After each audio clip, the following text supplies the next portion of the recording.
Hello everyone, welcome to another edition of Coffee Break. It's Steve Barrett here, the editorial director of PR Week. Delighted to be here with Tiffany Guarnaccia, the founder and CEO of Kite PR this week. How are you doing, Tiffany? Welcome to Coffee Break. I am doing well. Thanks so much for having me, Steve. I've got my coffee ready, so let's talk. I love the setting here, the PR Week award in the background and a nice backdrop, and you're obviously in the office, so tell us about that. How's it all going running your agency? It's been a crazy couple of years, hasn't it? And looks like you're back in the office a little bit anyway. Yes, I'm so grateful for the decisions that we've made and the position that we're in now as an agency. We made an early bet in approaching the future of work at Kite Hill, really defined by flexibility. So we have a completely work from anywhere policy, and that's a call that we made in early 2021. So really that helped our employees just have more confidence and have more control over the environment that they want to be in. So I do love coming to the office. I come most days, I can't help it. Work from home sometimes, but I'm here with a couple of team members. We have some other folks that come really just as they want to on their schedule. And we've also really leaned into remote work and hiring across the country. So previously, we still have our headquarters here in New York, but most of our team was in New York City. Now we've got folks all across the country in 11 different states, which is fantastic. So that's kind of helped in a funny sort of way, hasn't it? And I suppose we were chatting about this, about our podcast, that we always used to insist on the guests coming into our office in Chelsea. We were very inflexible about that, I'm not going to lie. And then since the lockdown, we're like, well, actually, we've got to do this remotely now, and we'll never go back to that. So it is good to still see people in person and do those things, but you can be flexible as well. Have you been impacted by the Great Resignation and by people reassessing their lives, or how have you kept your talent motivated and into the still working for the agency during what's been tough times, especially for women in the workplace? For sure. Our employee retention rates are actually pretty high, and there's a couple of reasons for that. One, I do believe it's all the investment that we've made in creating an environment that's all about employees first. And for us, it's not just about policies and procedures, but it's how we put them into practice every day. And there's a couple of different ways that we approach that make this such a great place to work. One is the flexibility that we talked about, really empowering everyone to make the decision as to where they work, when they work, kind of doing away with some of those constraints we had in the past and just build in a more flexible environment. That's great for everyone. It's also great for working parents, and even myself as a working single mom, having that flexibility where if I need to pick up my daughter after school or even come in a little bit later, maybe take a coffee break with her and go to breakfast, that flexibility is something that we've really built into our structure. The only way that works, by the way, is if you have the balance with a lot of tools for productivity and focused on results. So you need to make sure that everyone's really embracing more accountability and focused on, what is the task ahead? How am I going to empower myself to work when and where I want to, but then also back that up with that results focus and focus on accountability.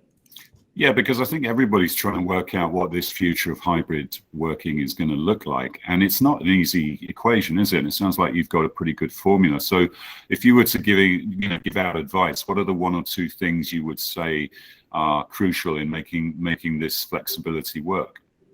Well, I think, really comes back to having clarity around communications on accountability and results. So one of the things that we did early on was look at existing models for managing a workforce that was less about time constraints, kind of counterintuitive for the PR industry, when so many of us as leaders are coached to look at the health metrics of our business are about profitability. It's about some of the billability rates of employees. And we have to balance that with really making sure that everyone is aware, everyone on the team is aware of what they're accountable for and have that results focused mindset.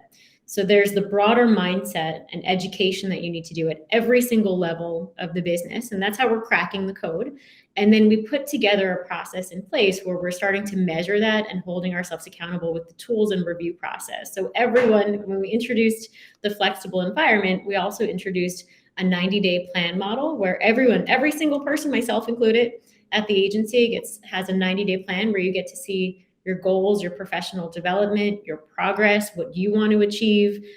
Yes, within the traditional career progression ladder, but also based on who you are and what you're passionate about.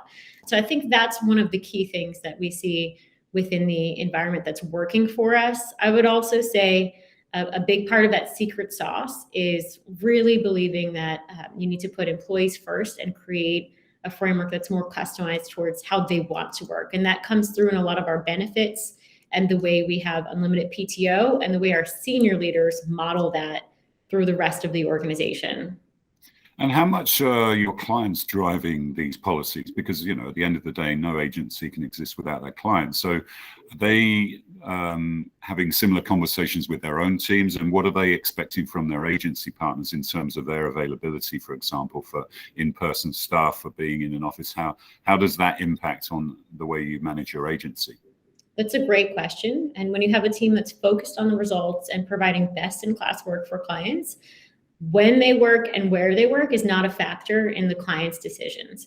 So if it's completely, you would, and especially in the kind of client service mindset that we might have had in 2019, you might think it's kind of hard to embrace such a flexible model, but that's why it needs to be that ultimate flexibility needs to be backed up with the focus on productivity and accountability. And that's how it works. So it's less about the expectations of working at a desk 9 to 5. I think that is no longer the case for anyone who's really trying to model a very flexible environment that retains employees.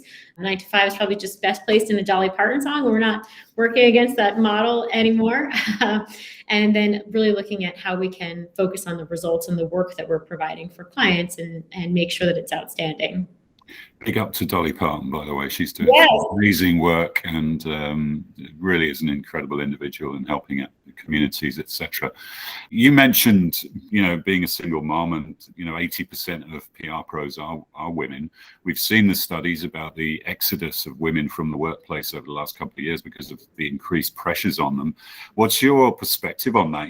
Running an agency primarily of women and your own personal experience, right, with being a single mom. I think it's so important to, when you think about being a working parent, being a working mom, and being a working single mom, it's like other members of my team who are the same, is really looking for the kind of environment that we provide at Kite Hill, which is all about flexibility, but also balance, and really encouraging everyone to take that time for themselves to look at what do you need in your own personal and professional life. And things are so blended now. And I actually think in every challenge that we've seen through the pandemic, there's opportunities that I love are being realized in creating this type of work environment, and one that always was aiming for in my career, really upholding that flexibility, but believing in balance and putting employees first. I do think I've been asked many times, being in my position and being a single mom, what's the secret sauce, or what's the secret to doing everything that you can do? And I have to say there's no silver bullet.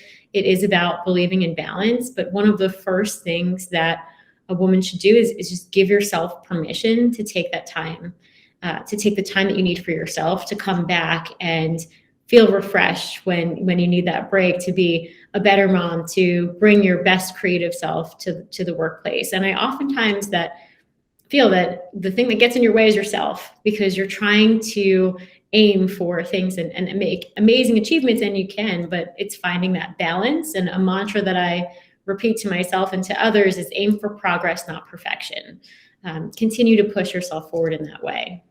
Yeah, because it's tough, isn't it? I think no matter what profession you're in, the demands being placed on people are so intense, and the amount of hours you have to work in services businesses, in all sorts of industries. So yeah, you're absolutely right.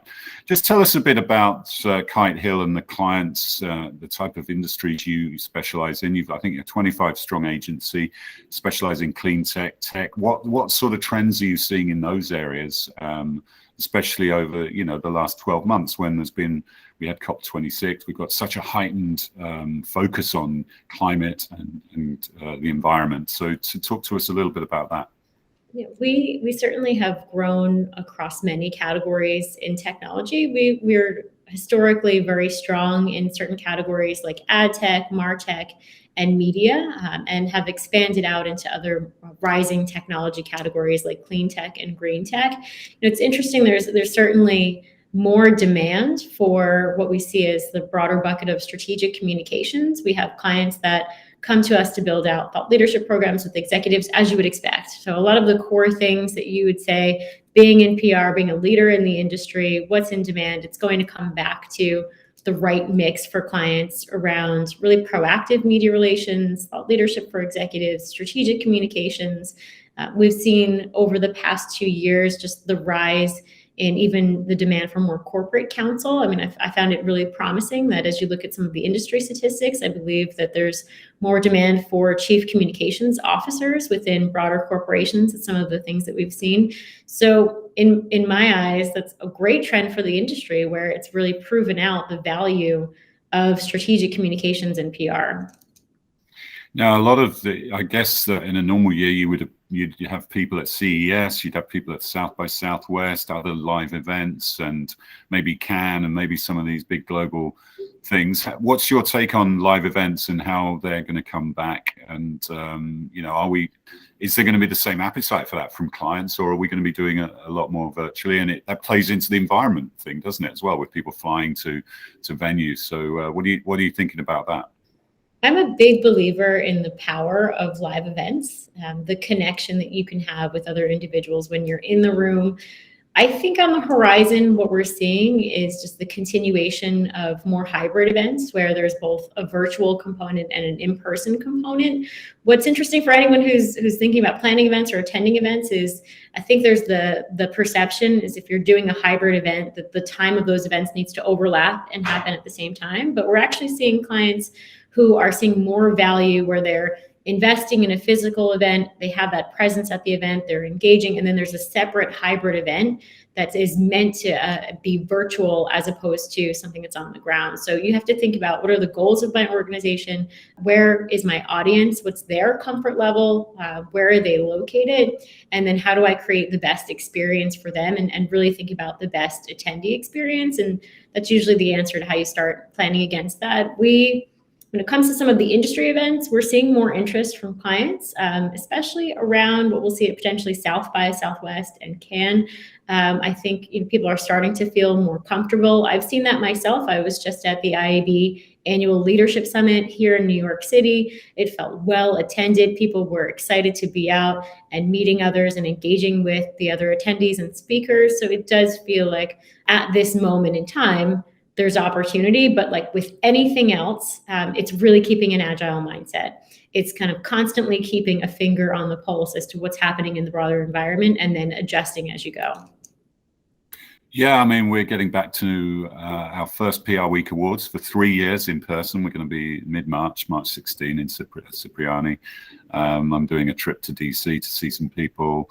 We've got our global awards in May. So yeah, and we'll be going to Cannes as well. So I'm like you, I think we've missed that, haven't we, as an industry, getting back together. It's almost like when you don't even know how to do it anymore, or and getting on a plane, it's kind of become strange, but I think we'll all get back to that. But I think you're right. I think the mix will be different. So yeah, we'll see how that plays out. And just to finish up, what's the one or two things that we should look out for in the next 12 months in PR trends that you think are going to be noteworthy? I think, what I'm excited about in some of the trends in the broader PR industry is one, just the continuation of defining the future of work and really starting to see more agencies embrace a more flexible and balanced environment. I do feel like with the policies and procedures we have in place, we're leading the way, but I love seeing more agencies take that approach. I think it's so important for all of us as leaders to really create the best environment for our employees. When it comes to some trends in terms of the strategy and execution and the work that we're seeing across our technology clients, we are seeing more investment back in events and hybrid events and some interest in the metaverse. That's something that, if someone is out there and looking to educate themselves on some trends, know enough to be dangerous, because we certainly want to see what activations will make sense in terms of their goals for corporate communications and more. And I just think there's just more opportunity in terms of some of the trends we see within the broader tech environment when it comes to telling stories of exciting companies that are breaking through and growing in this environment. Yeah, well, you need to get hold of the January edition of PR Week, which is all about the metaverse. It's got it on the cover. So, yeah. All right, Tiffany, thanks so much for joining us. Great to catch up, and continued good fortune to yourself and everybody at Kite PR. Great. Thanks so much. I appreciate you having me on today.